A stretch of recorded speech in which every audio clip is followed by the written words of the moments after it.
Welcome to our channel. Today we how to configure Microsoft Azure Virtual Machines, beginner guide step by step clearly.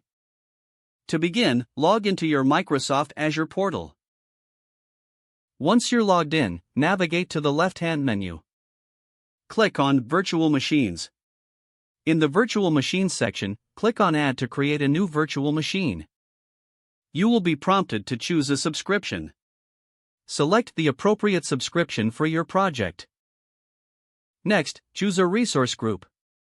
If you don't have a resource group, click Create New and name your resource group. After selecting your resource group, enter a name for your virtual machine. Choose the region where you want your virtual machine to be hosted. This location can impact performance and pricing. Now, select an availability option if needed. For most beginners, the default option will suffice.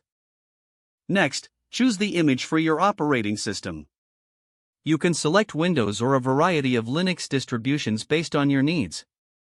After that, select the size of your virtual machine. The size will dictate the performance and pricing of your VM. Review the pricing details and confirm your choice. Now, it's time to configure the administrator account. Enter a username and a strong password for your virtual machine. In the Inbound Port Rules section, select the ports you want to allow. For example, if you're using RDP for Windows, check the RDP option. Move on to the Disks section to choose your storage type. You can select either SSD or HDD based on your performance requirements. Once you've made your selection, click on the Networking tab. Here, you'll configure your virtual network and public IP address settings.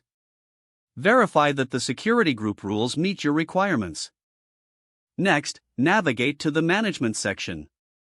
Here, you can enable monitoring and auto shutdown if desired. Don't forget to like this video and subscribe to our channel for more step-by-step tech guides.